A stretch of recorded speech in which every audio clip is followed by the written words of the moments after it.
Hello everybody, welcome to the On The Line Tennis Podcast, episode 25. It's me, Jack, and my co-host. Gavin, yes, good evening. Wow, 25 episodes.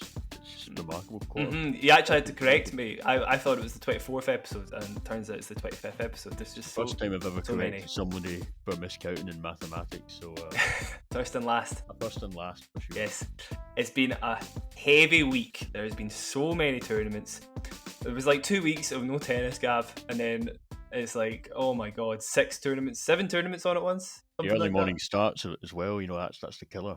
But and late nights and early nights, it's just a busy, hectic schedule. I'll just give everybody a little summary of all the main points we're going to cover, okay? So we're probably going to start with a little bit on Djokovic's issue. We're going to move on to the ATP Cup. There's various things that happened there, a little bit of the group stages. We'll talk about the semis and the finals, and we'll probably talk about our picks from the tournament, who we might think will do well at the Australian Open, having seen them play. We'll talk about a few of the other smaller tournaments. There was plenty on. There was a Melbourne ATP event. We'll talk about Rafa's comeback there. We'll talk about the WTA event in Adelaide, a 500, very stacked draw, but Barty managed to win. We'll talk about the Melbourne Somerset 1 on the WTA Tour. Naomi Osaka made a comeback and Halep was able to win the tournament there. We'll talk about the other Somerset on the WTA Tour. Aryna Sabalenka won there, having not won for a couple of years. And in Adelaide, there was another ATP Tour event as well. And So many managed to win that. So many. We'll try and dive into a few of them a little bit more. Some of them we'll just brush over. But we should have plenty of content for everybody, hopefully. Right. Gav, I think just a little bit on Djokovic's story. I would like to hand the reins to you if that's okay. Sure, yes. Djokovic, obviously, I'm sure everyone's heard it by now. If you've not, you must have been living under a rock. Obviously, an issue regarding his exemption to get into Australia to play the Australian Open. He was had a rather eventful evening at the airport upon arrival. And basically what's happened is he's been placed in isolation in a quarantine hotel, I think they're calling it. And basically what's happened is the conditions apparently aren't great. There's been speculation and controversy regarding how he's been treated. Some are saying that apparently his phone was taken, his wallet was taken, he was left in a room, he wasn't allowed to be with his team. The Border Patrol haven't been, they basically pressured him into giving up his visa according to some reports. And there's obviously been protests outside the hotel. I think Paul McNamee actually went down to actually protest with protesters, which was interesting. And there's obviously been a lot of controversy regarding not many players speaking out for Djokovic. I think it was only Pospisil and Medvedev. Isner did as well. Isner did. Sangren did. So there's been a few. As much as I don't agree with those two tennis players, I agree with standing with Djokovic. He also all of a sudden turned into Novak's best pal. And Tomic as well, which is a wee bit... Literally all the controversial tennis players, he's not chosen the best bunch to back him up there, I've got to say. Exactly the most popular tennis players for backing him up. Though Medvedev and Nadal did classic sitting on the fence answers of if he had an exemption, he should be in. If not, shouldn't be in. That's what Medvedev said. Nadal pretty much just said it's unfortunate, but he had the chance to get vaccinated, and obviously he's had that choice. So the trial is going to be tonight in about 2.5 hours time from now. That'll be a fun wee Zoom call. I was watching, but it's not looking good, not making the sport look good. Nobody comes out great, being honest, in the whole situation. That's the main thing to really take out of this. You can talk about he said, she said, you know, all these controversy regarding what's actually occurred, but nobody's looking good. Australia aren't looking good. Craig Tiley and Tennis Australia aren't looking good, and Djokovic isn't looking good. It just looks very damning in general. I'm not going to say too much more on it. If you want to find out more about the story, you might not agree with this, Gav, sorry, but Ben Rothenberg did do a pretty good take on it. I think at least he's got facts there. I think there's no opinion. It's just stuff that's happened. I would say very murky, very, very murky. I would say, by the time this comes out, the news will probably have completely changed, so we won't dwell on it too much. We can't predict what's going to happen in that trial, but whatever happens, nobody looks good. I think we can all agree that nobody looks great coming out of this, whether it be the Australian authorities, whether it be Tennis Australia, whether it be Djokovic. I did think it was very stupid for Djokovic to announce it on social media before the I didn't Yeah, think that was that's wise. I think somebody needs to get an PR firm. that wasn't the most egregious error, Gav, but it certainly was one of many errors. Controversy aside, Gav, Hmm. I personally would like to see Djokovic in the tournament, and it would be a very big shame not to see him there. 100%, 100% would like to see him in the tournament. That goes without saying. Whenever you've got the world number one playing, tournament is automatically a bigger draw. It's a different air. I know Definitely. some people have been saying, "Oh, he's not a big crowd draw" and all that, but regarding the quality of tennis, regarding portraying our sport on a big stage, I think it's important that we've got the world number one player playing in one of the biggest events. I think let's move on to the ATP Cup. I was just going to do a little summary of what's happened very quickly, Gav. Yes, yeah. There's a lot of obviously there's tons that will happen, and we'll dive into a bit more of this, but just very briefly. Semi-finalists that got through the group stages since last week when we covered it at the start were Spain and Poland, both countries having dominated their groups, and then on the other side there was Russia and Canada. For Poland, Hurkacz beat Schwartzman in a very tight match. That's how they sort of got through in the end. It came down to that match. For Spain, RBA and PCB were outstanding from start to finish, really. There wasn't much fuss for them. Russia, Medvedev managed to clinch a really important singles and doubles against Berrettini with Safiullin. For Canada, we'll get into how tight Canada's qualification was because that's quite an interesting story. We'll talk a bit more about that. In the semi-finals, Roberto Bautista Agut managed to win a really close match against Hurkacz. That's how they got to the final. Canada, Chapo managed to win a really important match against Safiullin, who was playing really well all week. Felix got beat, but in the doubles, they managed to win another doubles tie, a really important one, obviously. MVPs and doubles. Yep, exactly. And then in the final, both Chapo and Felix managed to win their singles against two very steady and brilliant players, quite frankly. So they stepped up. They did step up. Mm-hmm. Gav, first thing I wanted to talk about was how close Group C was. Yeah, it was unbelievably close, wasn't it? Ridiculously close. Getting the calculators out.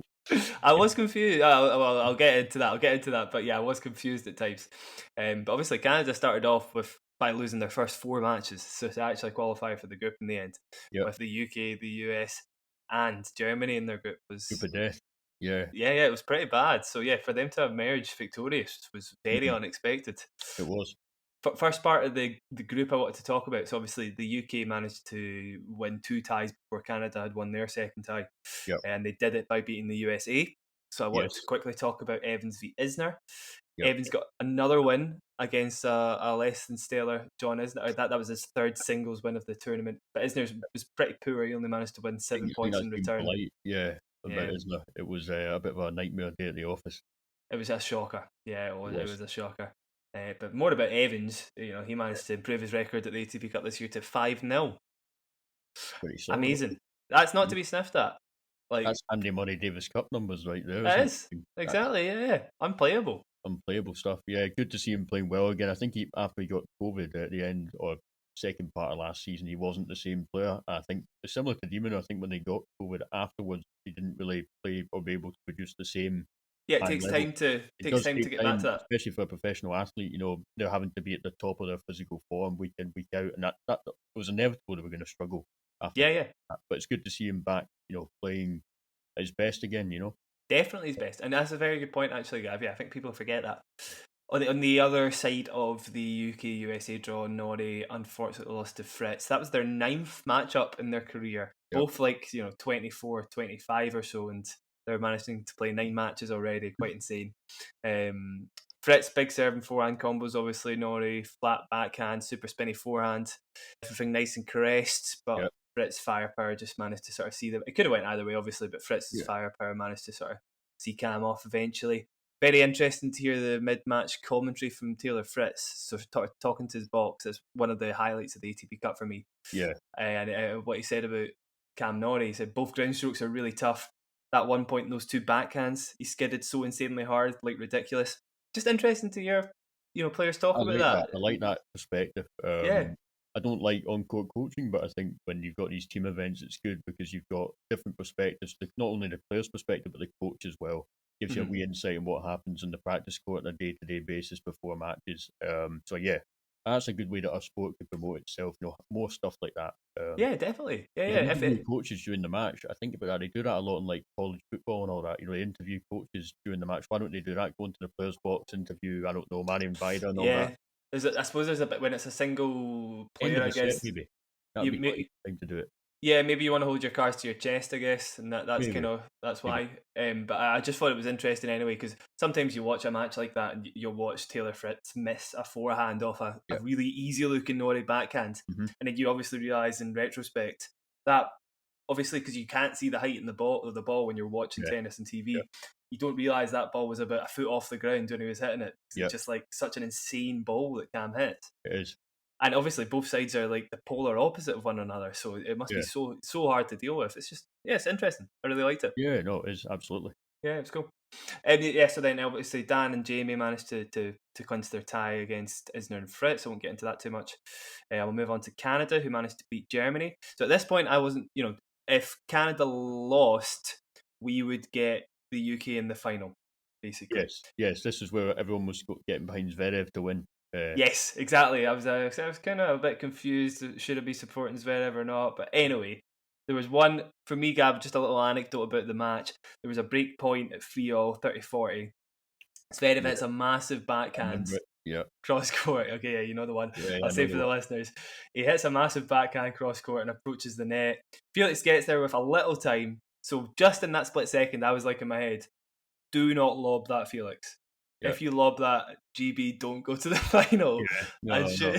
sure enough, it goes straight in the air and Zverev nets the overhead. And Yeah. the GB were out of the ATP Cup at that I point. do, I do love it when professionals, whenever they miss an overhead, it's always a light's fault. You know, it's like the club I player. know. I love the club player mentality. They look up, it's like, oh, that was a light. That's the reason I missed it. It's like, yeah, okay, mate. No, yeah, I was just like, come on, Sasha, what are you doing? Just put it away. You know what I mean? It's like man in Chilich level frustration.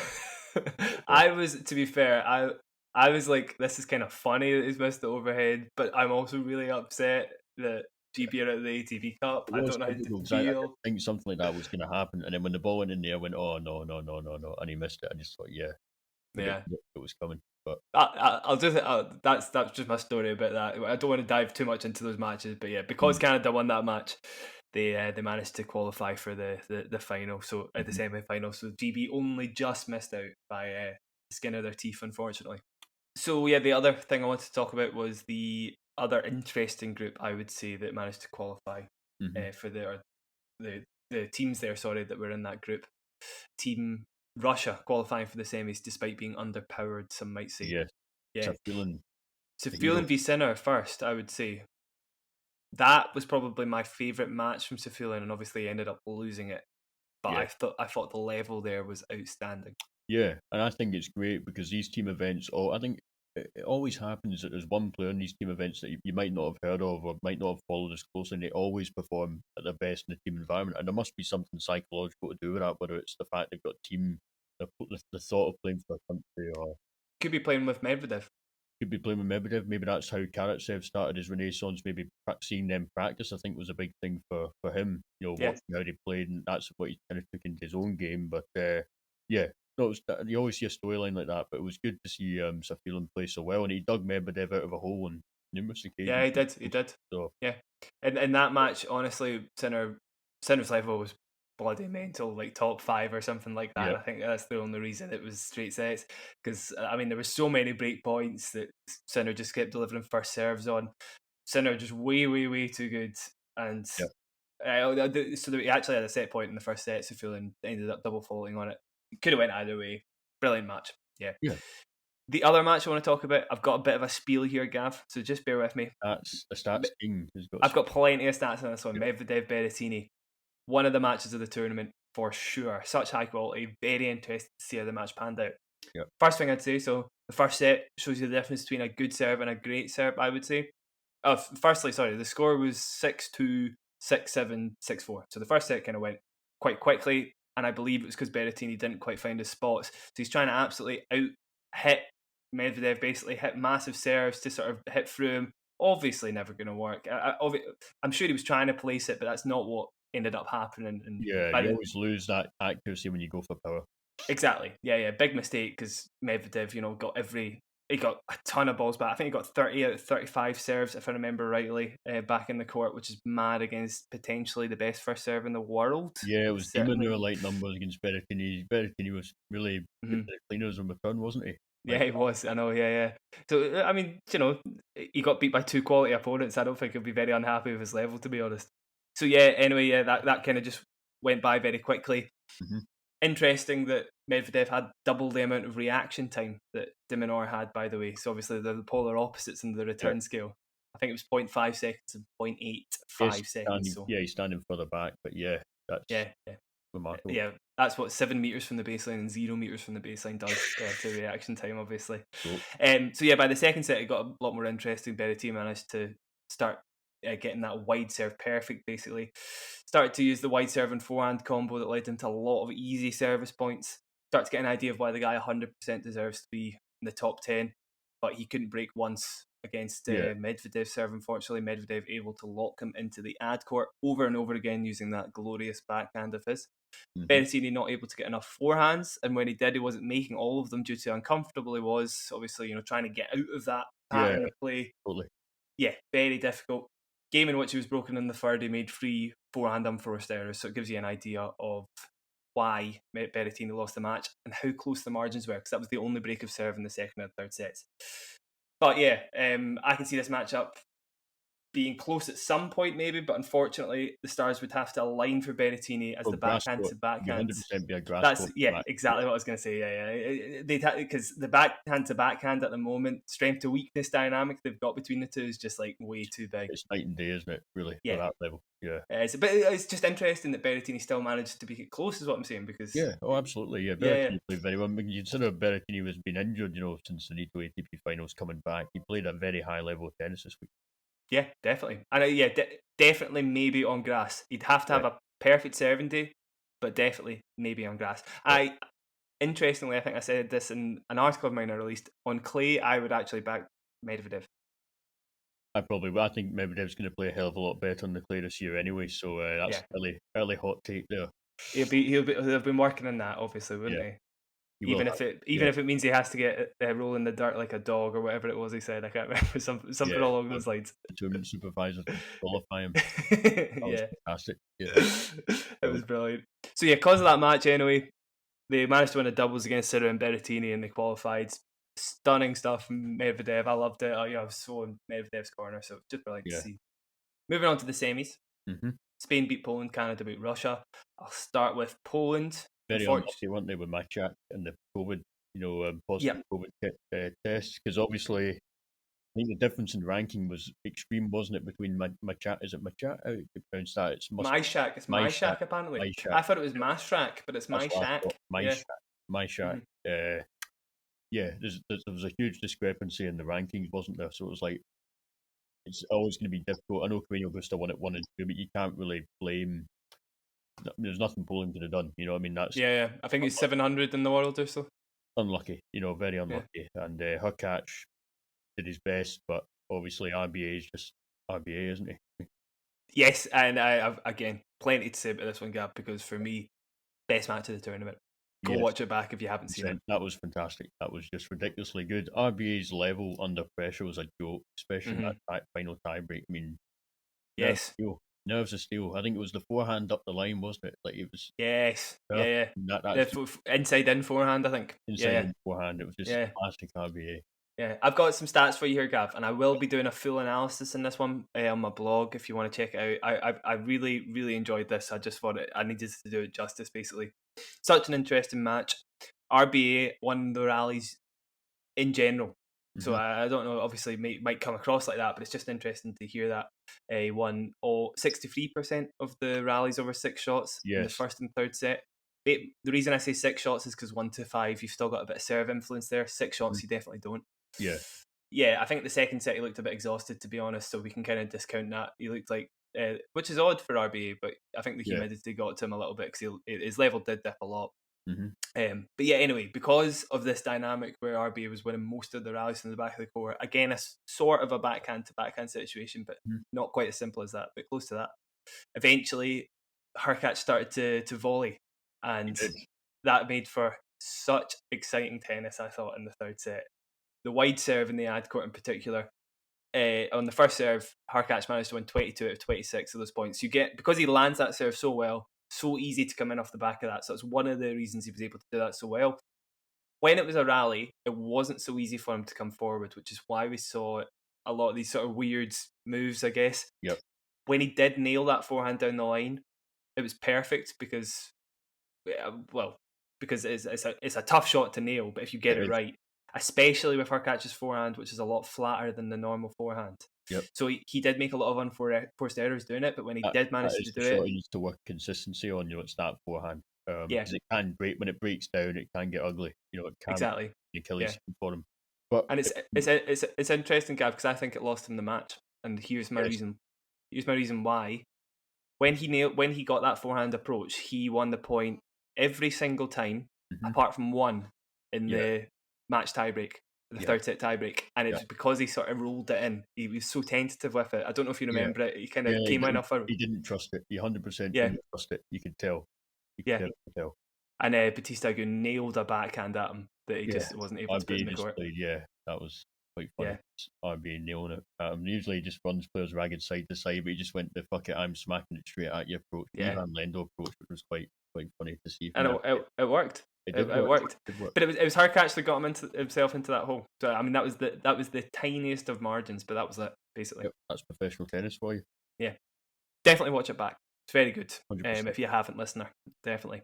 The other one as well. I'm going to touch on the semi-final for Russia, the Medvedev v FAA one. For me, the worst matchup in their shots was the second serve to return, because FAA does not have a good second serve. Definitely, it's pretty much all body serves exclusively.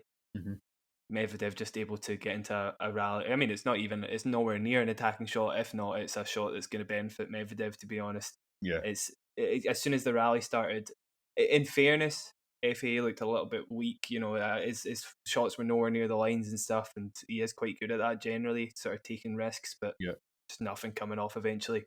He won 9 points on return, and 4 of them were double faults. We could do a little bit of positive for FAA though, because obviously the whole thing, arguably. Yeah, well, I mean, they managed to win the doubles and they got to the final, and in the final he stepped up and managed to beat RBA, who had won all of his matches thus far. That first set, 85 minutes. If you've not seen it, watch it. It's unbelievable. 85-minute first set. Great way to wake up on a Sunday morning. I mean, that started the day off perfectly. But it was typical RBA running FAA ragged. But crucially, I think RBA had something like 4 break points, couldn't take them. And that's the thing. It was similar to Daniil Busta earlier on against Shapovalov. Didn't take his chances that he had. And obviously that was costly in the end. Tired in the second set, so he did tire towards the end of the match. And I thought physically, especially in the midway through the second set, he did look gassed, and it was quite clear that FAA was gonna take it just because of the physicality of it. So all about that first set. Yeah, all about that first set, 85-minute, and I thought when FAA took it, I thought, I think he's gonna win this straight. Yeah. So brilliant win for Team Canada. I'll leave it at that, I guess. Obviously, Chapo as well managed to step up. Yeah, I mean that was another good match. Definitely watch that if you've not seen it. Yeah, brilliant tournament for them. Really happy for them as well, because I think these guys need a little bit of a boost, because it seems like they get close a lot of the time. Obviously, FAA is the definition of that, getting close but not quite making it. But Chapo as well. 8 finals, no sets won. It's like, but he's made 8 finals. I mean, look at it that way. Yeah, exactly. Just potential. That's all it is. But I mean, that is a positive. Little segue there, Gav. That's a nice segue. Yep. With that in mind, who do you think has the most potential, given the matches we've just seen at the ATP Cup, to do well at the Australian Open? Not like a Medvedev or something, like somebody that would be a surprise. It would either. I honestly think Dan could do well if he gets a nice draw. Something like, he's in the same quarter as Tsitsipas, and Tsitsipas withdraws because of injury. I think he could definitely capitalise on something like that, but it would have to be a kind draw. I just think it's not to be sniffed at that he won 5 matches. I think that's actually, it's really good, and honestly, he really impressed me. He looked a step up pretty much everybody he played. The other person I maybe would back is Yannick, definitely. Yes. I thought he was immense this week, and I think... Taking my pick, yeah. No, that's fine now. If you agree with that, brilliant. I would also throw Shapovalov into the mix, because I think Shapovalov, people have been very critical of him. He's up and down, which is true, but I think he reminds me a lot of Stan Wawrinka, because Wawrinka, when he lost, he could play some dreadful matches. Some ATP 250 matches that he played in the early rounds were shocking. But if you put it together for 2 weeks, he can beat anybody. I could easily see Shapovalov winning a slam just out of nowhere. Yeah, there's very few actual dark horses for the title, I would say, ever in men's tennis. But Chapeau, I know what you Always got to mean. be up there. Yeah. Yeah. If it actually all clicked, then he could do it, definitely. Yeah. Coming up on the On the Line Tennis podcast, serving volleyer Maxime Cressy makes a great run, whilst Rafa makes his comeback to the title in Melbourne. Ash Barty dominates a stack draw in Adelaide, and why Iga Swiatek isn't troubling the best on hard courts yet. Naomi Osaka makes her comeback in Melbourne, and Simona Halep manages to win the title. Can you guess how often Halep broke serve over 50 return games? Plus a few notes on a couple of the 250s won by Gaelf Monfils and Amanda Anisimova. All this and more on the On The Line Tennis podcast.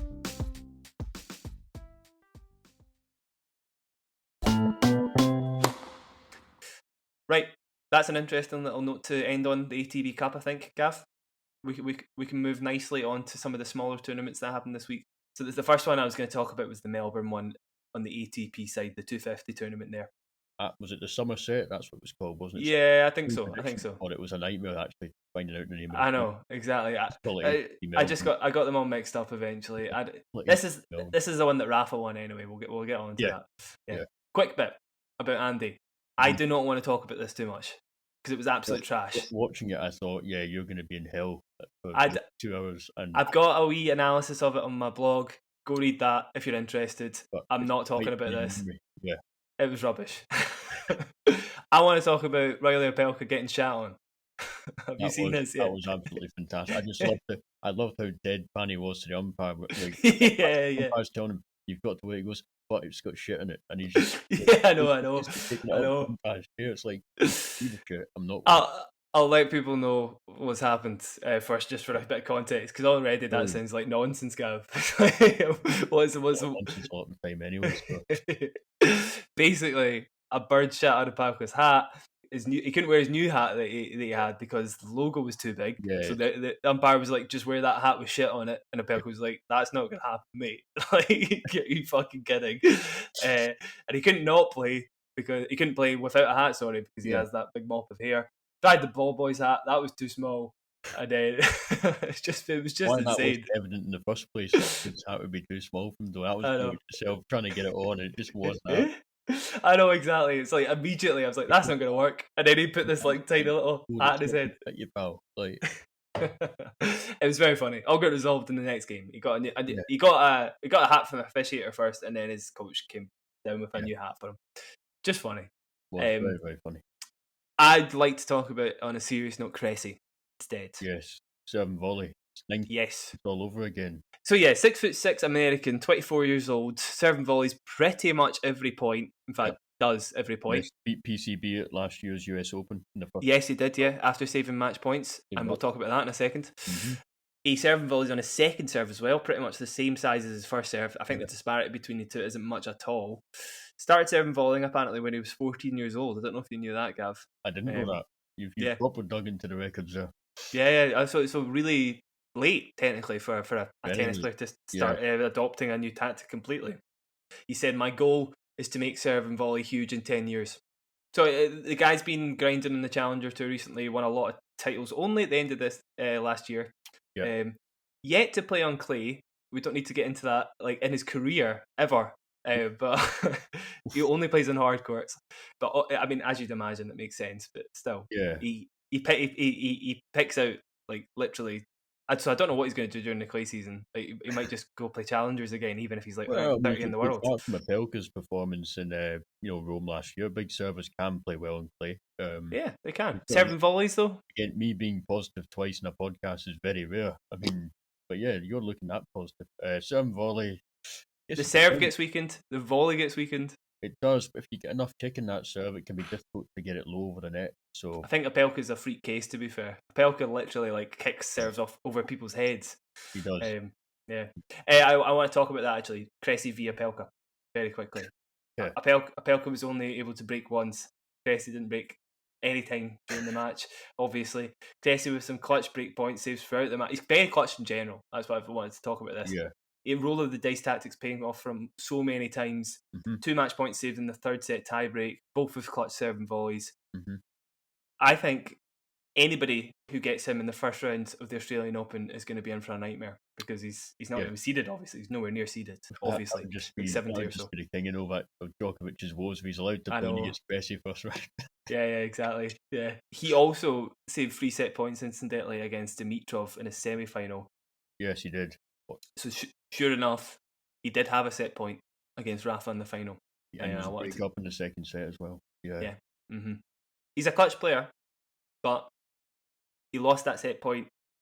Nah, he lost that set point because of a good Rafa pass. Point there. I mean, that was just Rafa being Rafa. I mean, that's daily Rafa things, really. Yeah, but do you serve to the forehand on a set point? I guess. I mean, I liked what he said before the match, which he said, "I've got the tennis to beat Rafa." So mentally, I thought he was in a good space. So maybe he thought, you know what, this is how I'm going to play. I've thought about this is how I feel confident doing, and that's what I'm going to do. And I think fair play. Was it a mistake? Maybe, but then how many players can come up with the genius that Rafa came up with?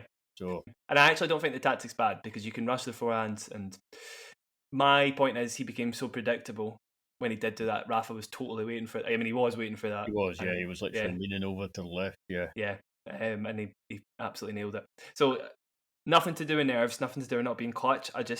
He's got a bit of match experience to learn. Yeah, well, he played very well for his first final, though. Wasn't overawed. I mean, really looked the part. And I think I said in the predictions article, I thought he's going to be comfortable top 100 this year. I think that seemed going up and up. How far he can get, we don't know. But 1000%. He can definitely get up. I think top 50 is definitely possible, and maybe definitely top 30. Definitely top 50, maybe top 30. Yeah, you need a string of good results, Gav.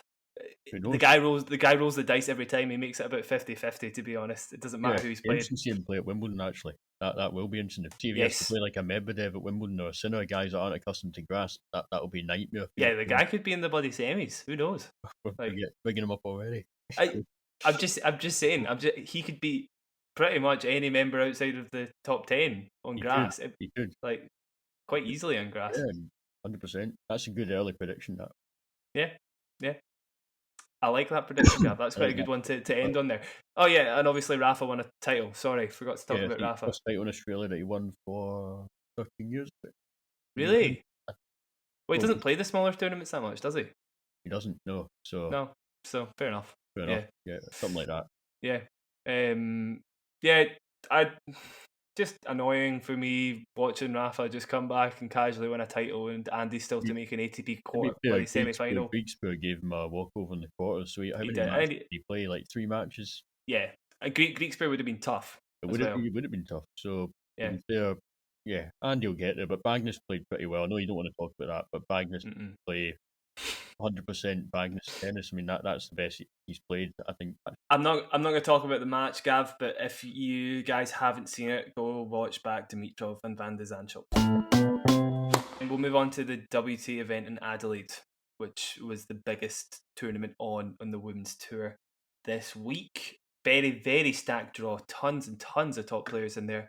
But I'll just talk you through it. I'm not going to talk about the draw so much. I'm just going to talk about various players that were in it. So Sabalenka, don't know if you saw this, Gav, but she served 18 double faults in her match against Juvan. Sounds like one of my matches, really. Yeah. I mean, 18 is tough to say. I mean, I've probably done that as well, Gav. To be fair. Yeah, exactly. I mean, Jesus Christ. 4 in the first set tiebreak alone. Even still managed to have a set point that she couldn't convert. I don't know if that was a double fault. Maybe it wasn't. Anyway, yeah, Jesus Christ, Sabalenka. Like, please be world number 2 in the world. Like, stop acting like you're, I don't know. Like, it's just mad sometimes watching her play. I say that because of the number 1 in the world, which we'll get onto in a bit. It's definitely the deserving number 1 in the world. Yep. The other thing I just wanted to touch on quickly was the Indian Wells final in the first round, Azarenka v Badosa. Yeah, that's... I know it's bizarre. But that for both, but... Just the way it works, given how many seeds there were that were like in the top 20, basically Azarenka got well edged out of the seedings to face Badosa in the first round. I've got a whole analysis of that again on the blog. I think just read that if you want to see more of it. But they ended up playing doubles together and stuff, which was quite nice. They ended up playing doubles together because of their final, incidentally. Yeah, because they were they had this sort of Twitter friendly sort of banter about it. Right. I'd love to play another match against you and stuff, and they kind of became friends because of that. So quite a nice story. Story there. Yeah, but also interesting that Azarenka's last match was that Indian Wells final. So 4 months later, she played Badosa in her first match. Yeah. Yeah, after asking for the rematch. So just Yeah. bizarre. Anyway, it was bizarre. I want to talk about Barty, who won the tournament. Yes. Insane lineup to get through first. She had to play Gaelf, Kenin, who number 12 in the world, but yeah, but meh. Yeah, still. Meh, But Swiatek and Rybakina to get through in the semis and final as well. not exactly the easiest of draws, is it? Not at all. In fact, I couldn't really have mustered up something more difficult, to be honest. Gaelf not being seeded and being her first round was absolutely mental. Yeah, she incidentally, after going 4-2 down to Gaelf in the second set, she held serve 35 more consecutive times to win the title. I mean, John Isner would be proud of that. He'd take that. Yeah. I mean, how do you do that with? I'm not being, with a women's serve. Like that, nobody's got a good enough serve to do that, apart from Barty. It's just nobody else. Well, Serena would. Serena probably. Yeah, Serena. Sorry, forgetting Serena, but yeah, somebody on the tour. I mean, sorry. On the tour at the moment. Aye. Yeah, but you're quite right. Serena could have done that, of course. Quite right. But yeah, just madness, man. Honestly, madness. I want to talk a little bit about our semi-final against Swiatek, two French Open champions playing one another. Just interested to see Swiatek had pretty much nothing to hurt Barty with on a hard court. Spinny forehand, in particular, probably her biggest weapon, I would say. Just countered with a steadier spinny forehand on hard court. It's, definitely, Barty's grip is nowhere near as extreme as Swiatek's, but she gets almost the same amount of purchase on it on a hard court for sure. Barty rarely looked troubled. Only move I saw working at all was Swiatek's backhand cross court approach. You can get Barty on the run. Stretch. She can't get the double hander on the stretch. Basically, it's a pretty much guaranteed point if she manages to hit it well enough. But it just didn't execute enough, obviously. And Barty just insanely good at serving, insanely good at constructing a point. This is what I want to talk about, Gav, because a lot of these players, Sabalenka, for example, massive shots. They're looking for that 1 or 2, and the point is over. Barty just places the forehand in the right spot over and over again until she gets the forehand that she can just put a little bit extra on. That's going to be a winner. This is you channeling your inner coaching. This is like I know. Yeah, Patrick Mouratoglou level stuff. I'm quite happy. But I mean, I don't know. It's just totally true though. Right, you're spot on. Yeah. I think Swiatek's quite good at it as well, to be fair, but just unable to construct a point against Barty at all, really, with those in those conditions for sure. Yeah, incidentally, Swiatek in general not looking like the strongest player in hardcore yet. Real middle of the road character on the surface. Obviously, just because of the weaponry not having the same effect as it would on clay. She'll need to find more ways to attack with her backhand, I would say. Shot that's more likely to be effective in hard courts compared to her kick serve forehand. Now, love 3 against top 10 players and 4-9 against top 20 on hard courts. Wow. It's quite bad. And you wouldn't expect that, really, would you? No, you wouldn't. Certainly wouldn't. Yeah. And the final, just very quickly, Barty v Rybakina. Rybakina didn't play as well as Swiatek for sure, still put up a fight. Barty again, so solid in the forehand, plays some immaculate serves. Rybakina a wee bit prone to the forehand being a little bit edgy sometimes, and she didn't deal with the slice well at all. Kind of just went as expected, to be honest. I really like Rybakina's game, but Barty's just way too varied for somebody like Rybakina to be able to trouble. Yeah, deservedly the world number 1 Barty. I mean, I can't believe people were actually questioning last year whether she was the deserved world number 1. It's like, well, you don't follow tennis if you think that. Just interestingly, a bit more in that, Gav. Top 20 wins. 17 of her last 18 matches. I mean, if that's number 1 right there, surely. That goes against the grain of most other players in the women's tour, doesn't it? I mean, yeah, it does. It does. It does. But that's not bad, is it? It's not bad at all. Do not fuck up at the Australian Open, Barty. What was the match that she didn't win? That's me turning the quiz tables on you. That was Sabalenka, actually. Just been roasting Sabalenka, and it was Sabalenka that's got that one win. The end of my quizmaster turn. Yeah. It was in the Madrid final last year, so I knew the one. Yes, you knew it. Yep. She played really well, to be fair, so she did deserve that one. But again, that was a wham bam. Thank you, ma'am. There was no point construction whatsoever in that match from Sabalenka, at least. Yeah, so I'll stop roasting Sabalenka. Well done, Barty. Please do well at the Australian Open. Right, last one to touch on that's going to be a bit extensive, and I'll just literally just skim over the other two tournaments. But just talk about the Melbourne Somerset 1 on the WTA Tour. That is the one that Halep won. I want to quickly talk about Naomi Osaka making her comeback there. So first match back, she played. She was very rusty, landed like 38% of her serves, etc., etc. Basically missed a bunch of ground strokes. Return was still on. Still managed to win. And then our game was amazing again. She played Petkovic, and it was like 1 in 5, I think. 1 in 5 or something like that. But still, like very, very good for long periods of the match. Petkovic made a very interesting statement, Gav. I don't know if you saw this, talking about Williams and Osaka and the difference between the two. I didn't see that. No, you can enlighten. Really interesting piece of analysis, just straight from a player. Basically, she said, with Serena, you just have the feeling when she's playing well that in every part of her game, she's just that much better. You just feel she's better in all departments, just a tiny bit, which is enough to destroy you on court mentally and like suck out your soul. With Naomi, it's a different feeling of powerlessness where it feels like she's just physically too strong for you, too powerful for you. It's like being in a sword fight. Somebody's so fast that the only thing you can do is defend. You don't even have the time to think about attacking. With Serena, it feels like you're fighting, but for some reason you're getting slit everywhere all the time. I mean, I don't know what I think about players coming out with statements like that. I don't like it. I like that. I don't like it. I don't like it because it just shows that they're just telling the opponent, "All right, they've got no belief against you. That's fine." Well, it's like the Rublev Djokovic scenario from the NATO ATP finals last year. It's sort of like that. I just wish players wouldn't do that. I mean, I know they like to be, some players like to be honest in press conferences, but I think when it comes to that, keep the mouth shut, keep those feelings to yourself, and then it doesn't give your player your opponent a mental advantage next time they play. Certainly with Serena, yes. With Naomi Osaka, I wouldn't say so much. I think she's a very, she's a very reserved person. She's not the kind of person to use sort of match intimidation tactics to win the match. Internally, it gives an extra layer of belief. Maybe. I get it. At the same time, Petkovic isn't Rublev number 5 in the world fighting for the ATP finals or WTA finals title. If you see what I mean, she's somebody on the way out, definitely. So I think she's just being honest.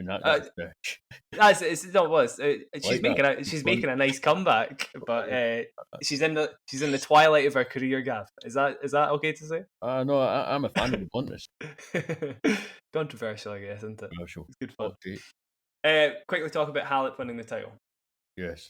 Can you take a guess, Gav? Oh no, and it is a guess. It is a guess. Don't worry. That's the question again, isn't it? It is a guess. Obviously, I don't expect you to know this. Take a guess at how many times Halep broke serve this week out of 50 games that she played. Sort of 50 return games that she played. See, this could either go one of two ways. It could either be really, really bang on belter, I know it, or I don't have a bloody clue. 22? 29? Okay, not a million miles away, but 29. I can turn up on the podcast next week. Yeah, that's not bad. I mean, 29. Actually, putting that into perspective is quite... Yeah, when you think about it, it's like, that's a joke. Barty, 13 out of 40 in her title run, just for a little bit of perspective. Yeah, interesting quote from Halep this week about her match with Golubic. Took this from Owen from Tennis Nation's article, by the way. Thank you very much, Owen. My serve was shit. Sorry, but I have to use that word. Well, that was my quote earlier on today. What? It was actually, it must be, yeah. Well, every time that's just copy and paste. Take some wrongs from that. I like that. It's quite candid, isn't it? It's fun. Very candid. Again, probably the psychologist wouldn't recommend saying that in front of everyone, but but the match was over. She's great for that's just club level, peak club level stuff. You've got to have that. If club players did press conferences, I think 99.9% of them would start off with "my service shit." So he would probably be 100. But if you were coaching her, basically, you're saying no, it's not on. Keep the mouth shut. And just get it off. Yeah, but it's like everybody knows Halep's all about that return. If she was like, "Oh, my forehand return wasn't feeling so good today," then maybe that would be a little bit. But if she's just saying her serve shit, maybe it really was shit, and that's all there was to it. You know what I mean? Like I saw a few of the games, to be fair, and you can verify there was shit. Yeah, it was a way of starting the point, and that was it. Like there was nothing else to it. You've got the coaching hat on. You've got the proper coaching on here. This is lucky we've got a coach in the pod as well. The coaching hat on, the roasting hat on. Roasting hat on and the bold prediction hat on. I don't think you can ask for many more hats. Really? Yeah, brilliant for Halep. There was a couple other tournaments on, but I'm not going to dig into them too much. Just Amanda Anisimova managed to win one of the other WTA tournaments. Brilliant for her. She hasn't won a title in a couple of years. Hasn't done much since the French Open semis. Kind of has been on a comeback. Massive hitter of the ball. Always going to be dangerous on her day. So yeah, good title for her to win. Mm-hmm. And of course, we had Monfils in Adelaide, winning another title, first since Shout Rotterdam out to 2020. Cilic for making the semis. The big man's in a comeback. Big man's Come on, in a comeback. Cilic. He's an outsider for the Australian Open. He only made the final 4 years ago, so 4 years ago, Gav. Come on. I'm bigging him up. Andy only made the final 6 years ago. No, but this is Maron. This is Matt Maron's not got a metal hip though. This is just peak level man. I'm getting my hopes up. This is going to be like Wimbledon 2020. Isn't it? Where lost and been 2 sets. I can just see this happening now. It's going to end in tears, but 100%. Yeah, you got a big up man. You've thrown him on the fire a bit, Gav. I don't think he's going to do well with that limelight now. You've given him the limelight, and he's gonna wilt. I don't definitely. My prediction. I think he can make second week. Oh, I think he's making second week. What, round of 16? Round of 16 onwards, I think he can. Yeah, fine. He can do that. Yeah. Yeah, good. So, but he's going out in the round of 16. I don't know. I think he can get quarters. I think quarters. That's my prediction. Quarters. Okay. Kokkinakis. Yes, Kokkinakis. With his made a non-sponsorship deal, black shirts. Yeah, because he's not. Oh yeah, I forgot that. In him, yeah. So he's. Yeah. I mean, I bought black shirt recently, and I'm not playing like that. So evidently, it's nothing to do with the black shirt thing. But just to mention, yeah, came back from injury woes. I think it was Los Cabos 2017. You were saying off air. Was his last tour, final. Yeah. That injury woes, and last semi-final. Very, very good to see Kokkinakis doing something on the tour again. Definitely. The match against Email was really good. Right, Gav, I think we can wrap up there. My Quizmaster appearance. Yeah. No, I like that. It was good. It gave me a brief moment of satisfaction until you got the answer like that. You know. Chance to really get you under the pressure, and you just wiped out immediately. You'll get there, Gav. It's a new persona for you. Yeah, Gav, that was good fun. A lot covered there. I think next week. So yeah, we'll do an Australian Open prediction. Basically, I think that'll be pretty much the whole episode. Yeah, probably. I mean, we know about Djokovic, so we can mention, whether he got in or whether he's been putted back. That as well. Obviously, Djokovic, you're quite right, and we might mention a few things about the other tournaments that go on this week, but we'll see. Thank you very much, everybody, for listening this far through. If you want to catch any of my work, you can go to jackedward.substack.com for my blog stuff. You can go to Last Word on Tennis for Gav's work as well, and my work as well, actually. Forgot I'm doing stuff this week. 2021 season review at the worst possible time. Typed out 1,000 words worth. He's not playing probably, but I've got some prediction stuff up this week. Thanks very much, guys. Thanks for listening to the On the Line Tennis Podcast. We'll catch you next time. Thank you. Thank you.